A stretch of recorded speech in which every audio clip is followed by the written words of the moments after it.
이재명 대표 한동훈 비대위원장의 오늘 빅매치인데요. TV 토론, 1대1 토론을 놓고도 빅매치입니다. 이재명 대표가 거절했습니다.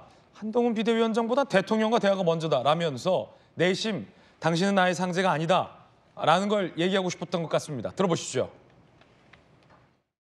대통령이 취임하고 또 제가 야당 대표로 취임한 이후에 국정을 놓고 대통령과 단 한 차례도 만나지 못했습니다. 아마 대한민국 헌정사에 없는 역사적 기록일 것 같습니다. 국정을 책임진 대통령께서 야당과 아무런 대화를 하지 않는 것 정말로 문제가 많습니다. 계속 요청했던 것처럼 지금 이 난국을 해결하고 경제 파탄, 민생 파탄 문제를 조금이라도 완화하기 위해서라면 저는 대통령과 야당 대표의 대화가 먼저다라고 생각합니다.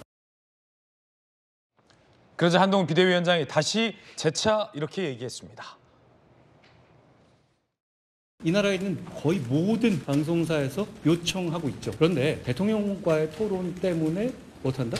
그게 말입니까? 저는 이 말씀을 드리고 싶어요. 이재명 대표의 마음을 이해하는 면이 있거든요. 왜 이렇게 저와의 토론에서 도망가려고 하겠습니까? 법카, 당신 쓴 거 맞냐? 대장동, 비리, 어떻게 된 거냐? 성남FC 뇌물, 당신이 알았냐? 대북송금, 당신이 알았냐? 등등 너무나 많죠. 그러면 샴푸 썼는데 그게 하늘에 떨어진 거였냐? 여기에 대해서 이재명 대표는 생방송 토론에서 거짓말을 할 수밖에 없을 겁니다. TV 톤을 두고 신경전이 들으셨던 것처럼 팽팽합니다. 대통령과 대화가 먼저다. 당신은 아직 나의 상대가 아니다라는 뜻이 아니냐라는 분석 나오고 있고, 이에 대해서 한동훈 비대위원장은 샴푸 썼냐 안 썼냐에 대한 답변을 못하기 때문에 도망가는 것이다 라고 신경전을 벌이고 있습니다. 급기야 이런 얘기도 나옵니다. 김어준이 사회봐도 토론회 하자. 무슨 뜻일까요? 전 잘 모르겠는데 이 대표가 원하는 방송사에서 김어준이 사회봐도 상관없다. 무슨 뜻인지 전 잘 모르겠는데 최병천 부원장님, 민주연구원 부원장이시잖아요. 싱크탱크 어떻게 보십니까? 보통은 우리가 TV 토론 같은 경우는 앞서고 있는 후보가 상대적으로 소극적이고 뭔가 쫓아가야 될 이유가 있는 쪽에서 적극적인 게 일반적이거든요. 네. 대선 TV 토론이라든가 뭐 총선 TV 토론이나 대부분이 그런데 지금 전반적인 상황을 보면 아마 민주당에서도 어느 정도 인정할 것 같은데 민주당이 조금 더 열세 상황에 있고 국민의힘이 좀 더 선거에서 우세 상황에 있다는 거는 좀 공감대가 있는 것 같아요. 그러면 오히려 상대적으로 이재명 후보가 오히려 TV 토론을 제안하고 한동훈 비대위원장이 TV 토론을 좀 자제하면서 우세한 상황을 계속 뭔가 이렇게 유지하려고 하는 게 일반적인 형상인데 지금 이런 상황 자체가 좀 일단 이례적으로 볼 수 있는 것 같습니다. 오히려 앞서고 있는 국민의힘 쪽에서는 TV 토론을 하자 그러는데 이재명 대표는 사실상 대통령과 먼저 하겠다는 얘기는 안 하겠다는 말을 이제 돌려서 하는 표현으로 볼 수 있거든요. 네. 그런데 이 한동훈 비대위원장의 다른 표현이 되게 재밌어요.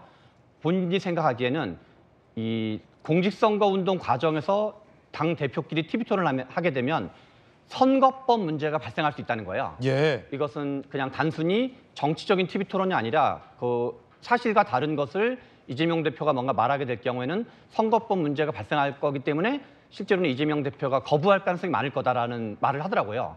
그래서 단지 지금 한동훈 비대위원장이 이 TV 토론 공세를 제안하는 게 정치적 공세의 의미도 있지만 실은 선거법에 어떤 적용될 소지가 있는, 왜냐하면 이 한동훈 비대위원장이 검사 출신이어서 이 어떤 여러 가지 이제 법률적 쟁점에 대한 상당하게 비교적 디테일들을 많이 알고 있다고 봐야 될 텐데 그런 점에서 한동훈 비대위원장은 이재명 대표가 안 받을지 가능성이 높다고 생각하면서도 계속 공세적으로 하는 거기 때문에 오히려 이재명 대표가 이거를 좀 이재명 대표 입장에서는 이 빨리 지금 민주당 상황이 만회하기 위해서라도 본인이 실제로 뭐 결백하다고 생각하시면 이걸 오히려 받아가지고 분위기 반전의 계기로 삼아야 되지 않나 싶습니다. 상당히 흥미로우면서도 또 한편 예리한 분석이군요.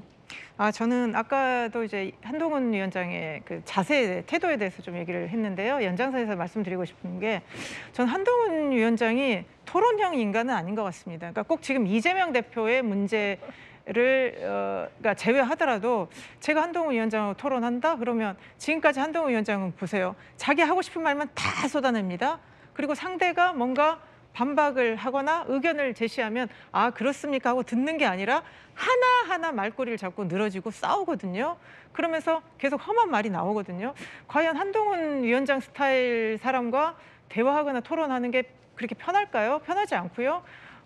벌써부터 그렇지 않습니까? 아, 이재명 대표가 나를 피하는 이유가 뭐 대장동 나오고 무슨 얘기 나오고 뭐 할 거기 때문에 피하는 거 아닙니까? 이렇게 얘기를 하면 그는 대화를 요청하는 사람의 자세도 아니고요. 그리고 뭐 아까 김영주 아까 부의장 얘기 조금 제가 덧붙이고 싶은 게 뭐 중도 확장, 외연 확장 좋습니다. 나와 뜻이 다른 사람들과 함께 하는 거 좋은데요.